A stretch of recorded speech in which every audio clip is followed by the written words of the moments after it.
Alright guys, what's up? I keep making really long videos because I want to explain like everything in life, you know? And it's kind of just a personality flaw, sorta. Some people like it, some people like, shut up, get to the point! So we're gonna try to do that again. I just made a 27-minute video and I'm hit re-record just now. So we're gonna talk about the Mr. Heater. I just went over everything. I installed a fuel filter live. I did all that stuff. So let's talk about it. I also talked about unnecessary things too. So this is the Mr. Heater, portable buddy. And you get the big buddy, which basically have double, it'll be a little wider, so it'll have like two of those plates, not the same size, they're kind of smaller, but it just has two. So it goes up to, I think, 16,000 BTUs. This heater is 4,000 to 9,000 BTUs. So my experience during the winter inside this van, this is a regular conversion van, a 1999. I know it looks catastrophic, but we still got work to do. 1999, curtained off from the front. Got my TV, you already know that because you saw my other video. So, it's just a conversion van. There is a lot of insulation, except for in this wall here, which I just stuffed that foam in there because I used it in the back door, blah, blah, blah. Let's get back to the heater. 4,000 to 9,000 BTUs. If there was a middle setting like 6,000 BTUs, it would be so awesome. And let me explain. On low, okay?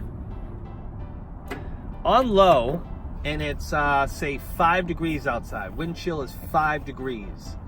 It's fine, you're going to survive. You're not gonna freeze to death, but if you like it chilly, like in the 60s, you'll probably end up in the high 60s. I personally don't. I like to be in the middle, like mid 70s, 73 to 76 even. 75 is like ideal for me. But it's about 5 degrees outside or colder, low,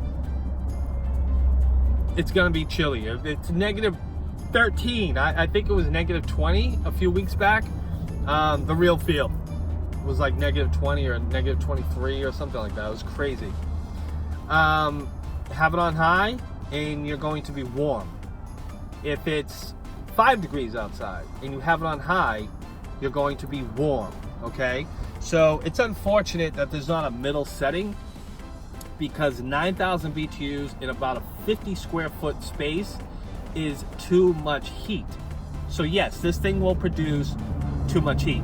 Now, on low, at 4,000 BTUs, and it's 5 degrees outside or negative 5 degrees outside, it's not quite enough heat.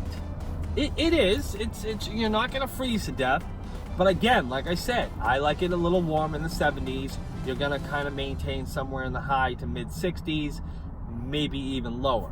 So, but negative 15 degrees outside, this is on high, you will wake up feeling like you're in a sauna. This will just be too hot. So it kind of sucks if you don't have like a vent where you can, like, you know, this is reversible, so you can blow air in, and out, right?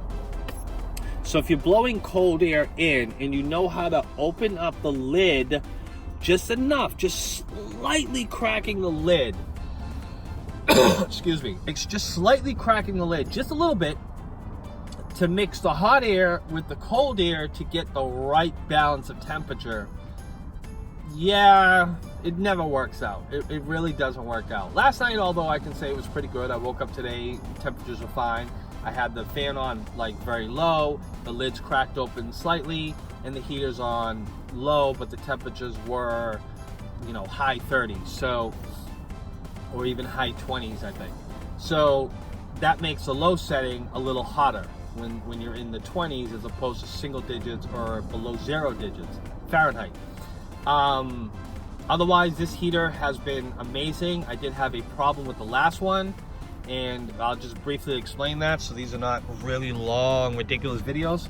The pilot was looking pretty much just like it is now, all right? But it would sputter, and it was spitting blue flame and this and that. So ended up on the phone with Mr. Heater, and they're like, well, you gotta clean it. You know, I said, look, it's less than a month old. It's about 28 days old. And they're like, well, you know, it still sounds like a maintenance problem. It sounds like you got a clog in there. It could be spiders. And I'm like, in my head, I didn't feel like discussing it with them, but I do heating for a living. I do heating and HVAC for a living, and I'm like, no. We have a normal pilot flame like that, and then it'll just, you hear an air sound, like something like blowing through a straw. And it'll just be spitting with a normal flame, just like that. It'll be spitting gas. Like, just very vague. Like, you know how some people talk, they kind of spit a little bit. Just like that, and you can see it spitting, and then all that excess gas will ignite, and you have this like yellow flame in there, and it was just constant, and I couldn't sleep in here because of it, because I'm not going to fall asleep with something that's erratic.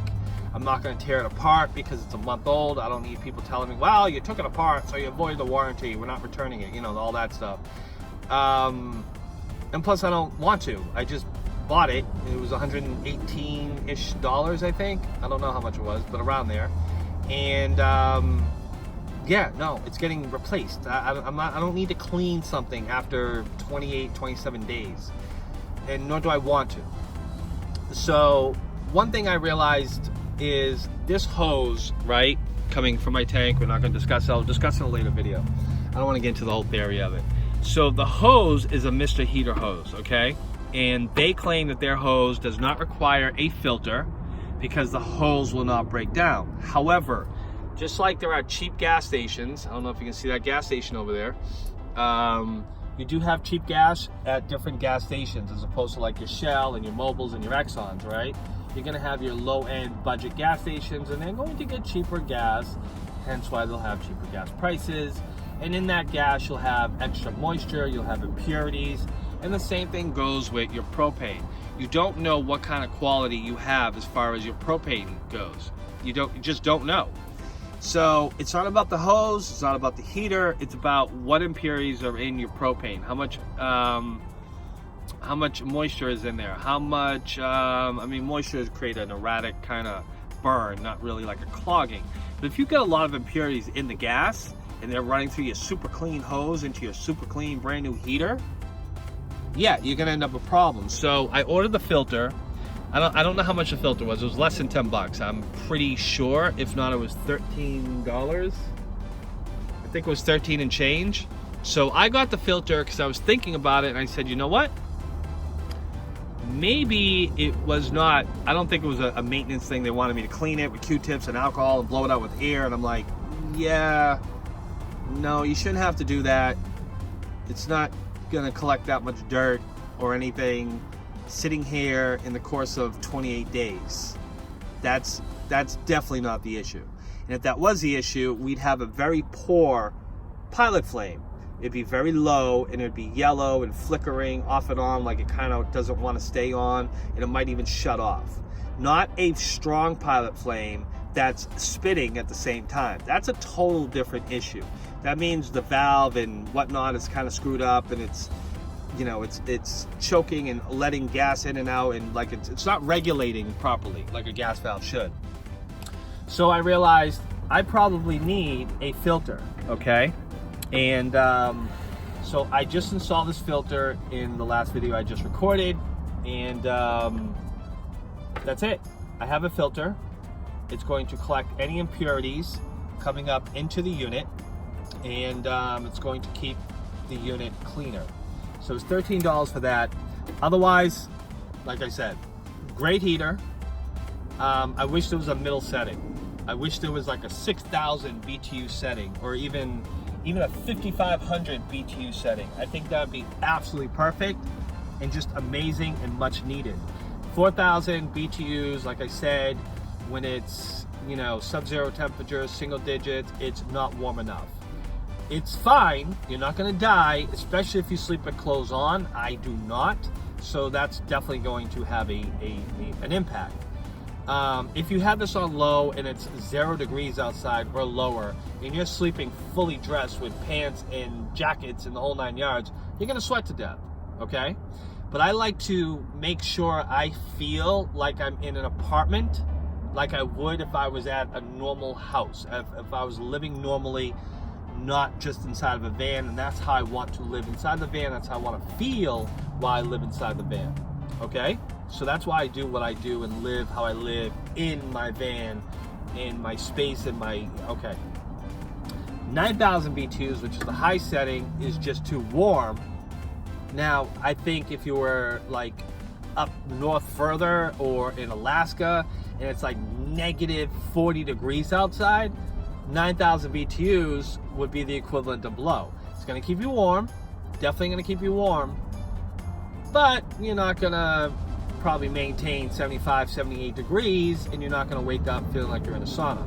However, right now it is, well, it's not showing me, but I know it's about 37 degrees outside, which is not like warm weather to us humans. We still need jackets, but 37 degrees in relation to 4,000 BTUs inside of a insulated van is way too hot, way too hot. So having a fan where you can regulate cold air coming in mixed with the hot air, it's a tough balance because it all really depends on the outdoor temperature. If it's 5 degrees outside and you have that lid slightly cracked open and the fan is on low, pulling in cold air to mix with the high air when it's on high, you can try to get that 70-degree balance, or just get one that's fully automatic. It has like a thermostat you can mount on the wall, and it's digital, and this thing will open and close on its own and regulate the indoor temperature based on the remote setting. I thought I was getting that. I didn't get that. So when it didn't show up, I just kind of, screw it, I need to get this stuff done, because I was doing all this, you know, putting everything together, cutting holes in my ceiling, etc., etc., etc., in the cold of winter, you know, like snowstorms and just frigid, face-cracking cold temperatures. So I didn't really have much of an opportunity. Plus I was staying in a hotel. You know, I left a friend's house that I was staying with, and long story to where I was and came from and came back to, and all that good stuff. I'll get into that in another video. But staying in a friend's house, I left a friend's house, I made this official, and then I was staying in a hotel while I was working on this thing, rain and snow and, you know, face-cracking temperatures. So, you know, when you get a part and it's like, well, send it back and get the one you really want for $60 more, or spend another $120 a night at a hotel, you got to kind of regulate that stuff, you know what I mean? Like later on, I'll cut this as a loss maybe, and I'll just say, here, I'll spend the money on it, whatever, I don't know. Regulating the temperatures, maybe just open a window, things of that nature. It will be the same thing as well, as long as you got some cold air mixed with the hot air. Again, it all depends on the temperatures. All I need to say is this little guy is awesome. I had no problems other than, I think, impurities from the actual propane tank getting into the unit, screwing it up and causing it to be a little wonky. So now I just installed the basically the gas filter. So it's going to collect those impurities going into the unit. So we're gonna have nice clean gas in the unit. You don't have to worry about impurities. That's it, Mr. Buddy and Mike, I'm out. Peace.